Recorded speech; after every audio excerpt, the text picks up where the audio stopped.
Bonsoir à tous et bienvenue à l'édition du soir sur RTI2, la chaîne la plus proche de vous, à la une de l'actualité.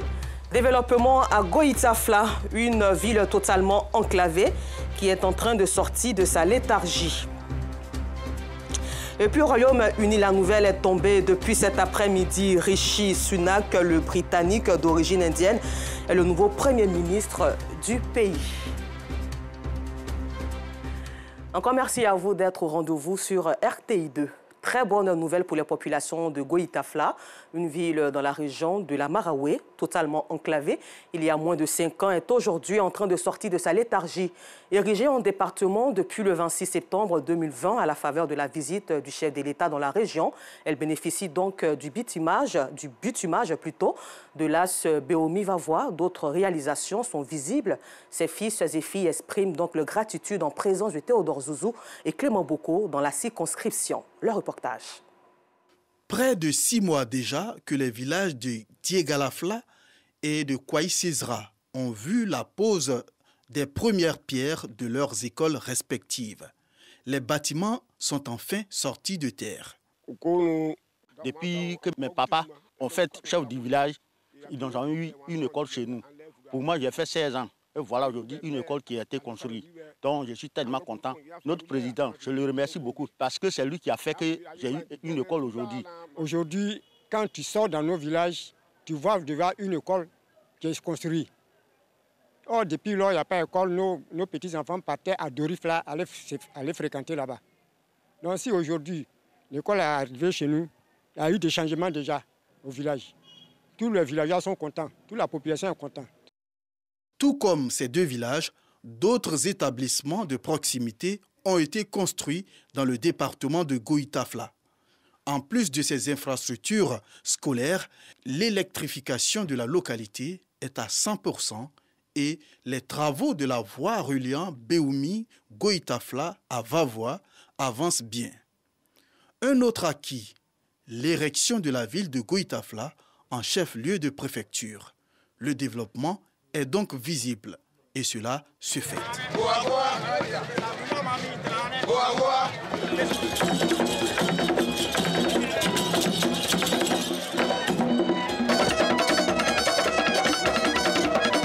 Une reconnaissance au président de la République pour les actions posées pour sortir Goïta-Fla de sa léthargie. Une concentration d'action à tous les niveaux. Là, on peut commencer par l'éducation. On a reçu 4 collèges pour le jeune département de Goïta-Fla. Les écoles primaires, il y en a plus de 5 qu'on a obtenues en moins de 10 ans.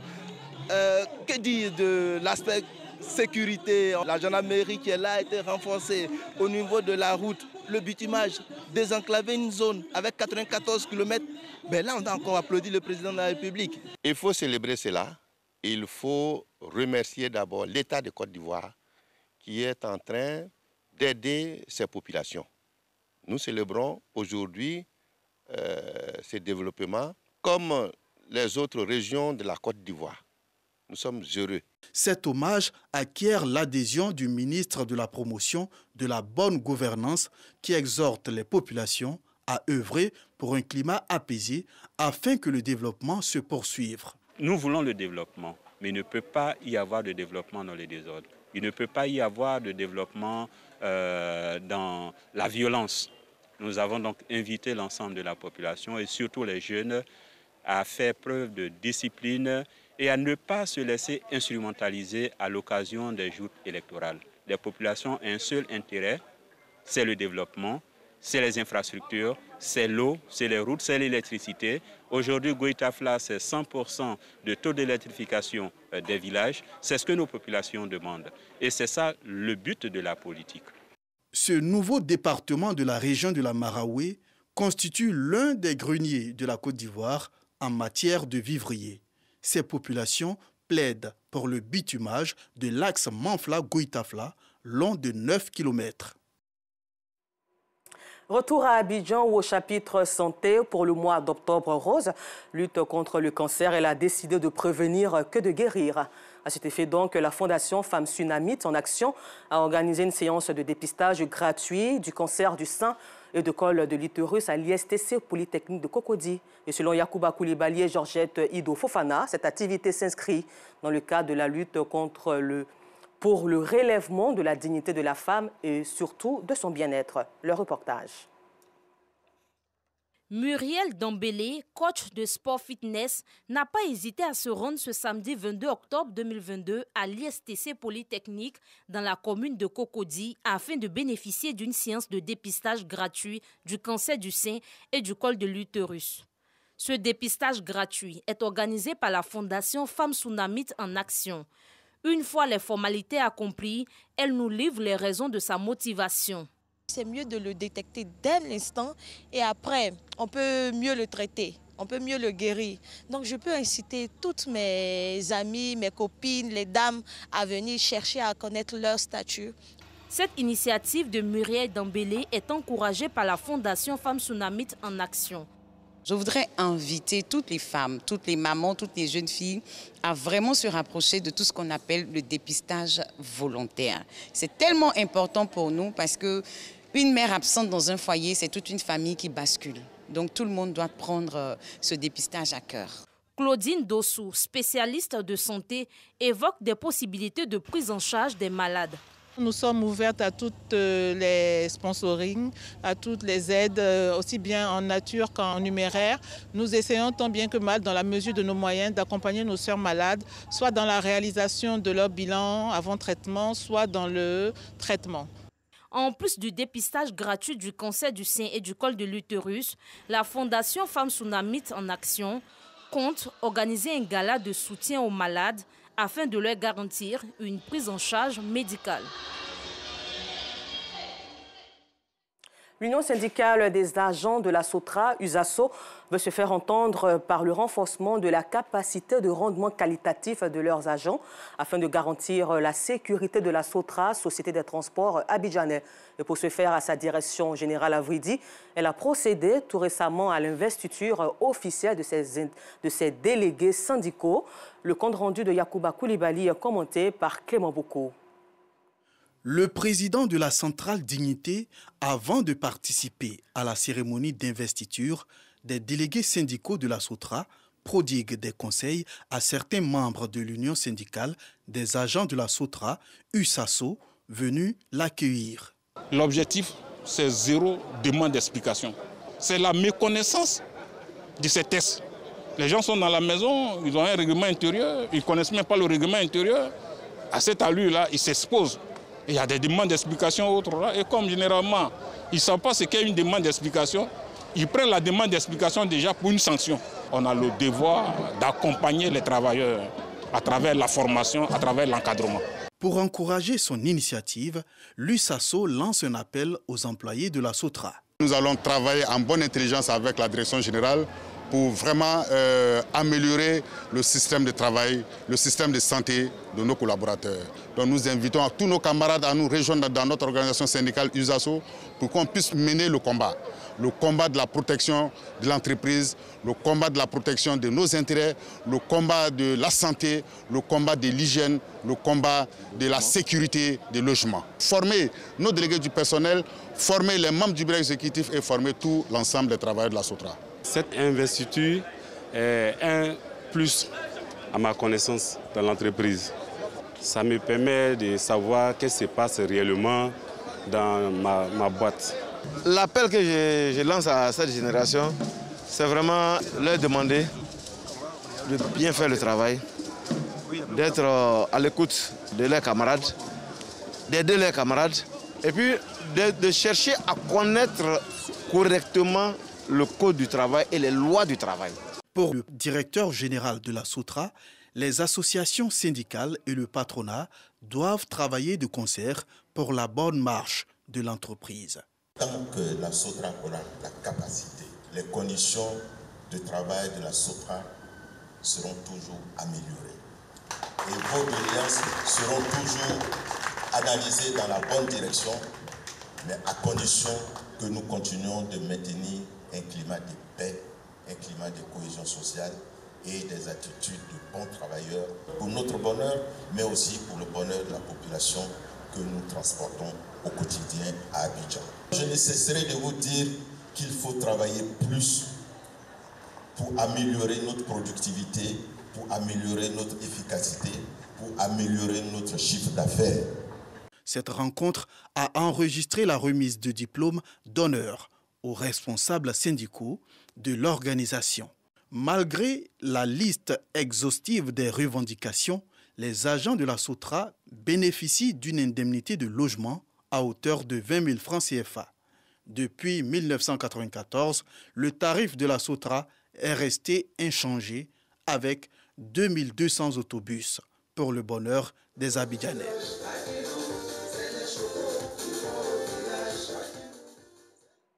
En culture, la semaine silencieuse où la retraite de Lodo Ngbolé a eu lieu ce dimanche 23 octobre 2022 à Grand-Bassam, au quartier France. C'est le démarrage de l'Abissa. Cette période passive va durer une semaine avant la danse de l'Abissa.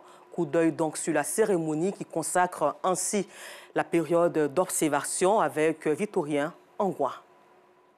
L'Abissa au service de la paix et de la cohésion sociale, thème de la fête du Nouvel An du peuple Nzima Kotoko de Côte d'Ivoire. Le top départ a été donné ce dimanche 23 octobre au quartier France à Grand-Bassam pour le bonheur des Nzima et de leurs invités. Sans cohésion, sans paix, il ne peut pas avoir de développement.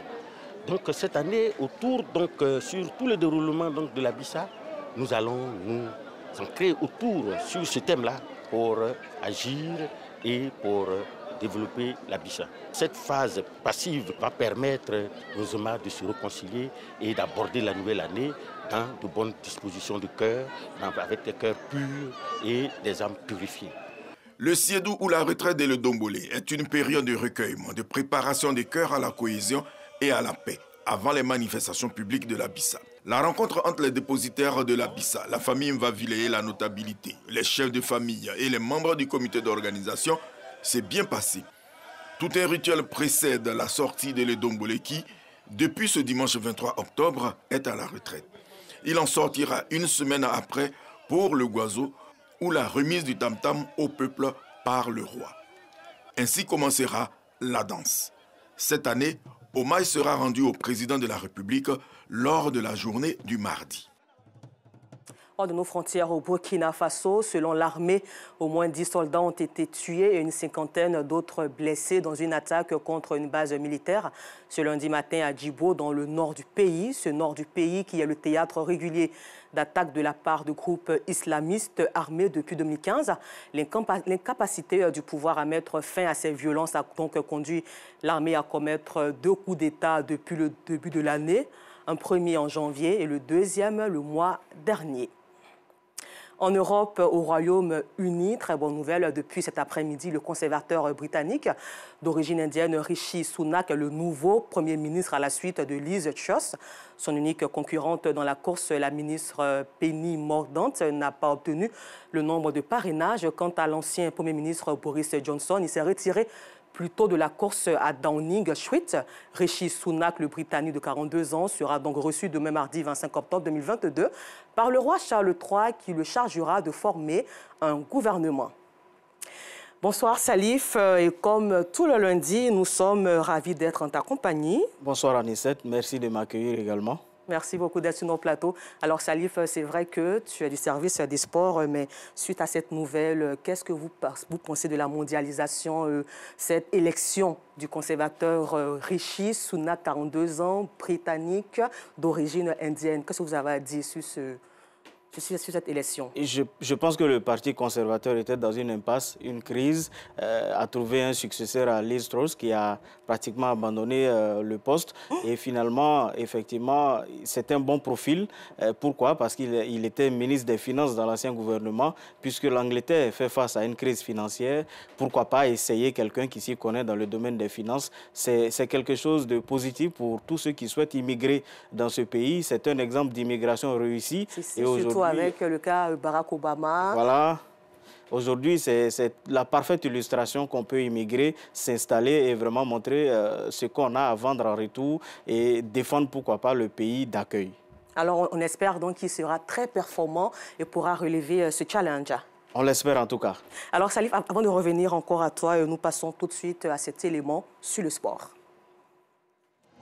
L'État ivoirien lance un autre ambitieux chantier de construction de piscines dans le district d'Abidjan.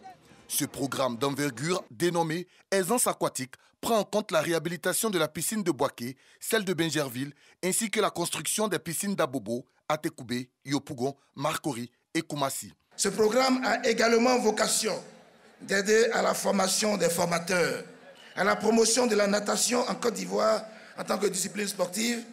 Tout sport peut vous permettre de devenir un athlète de haut niveau qui fait rayonner le nom, l'image et le drapeau de son pays dans les firmaments de toutes les compétitions continentales et mondiales. Et on peut avoir des médaillés d'or ici à Abobo en natation.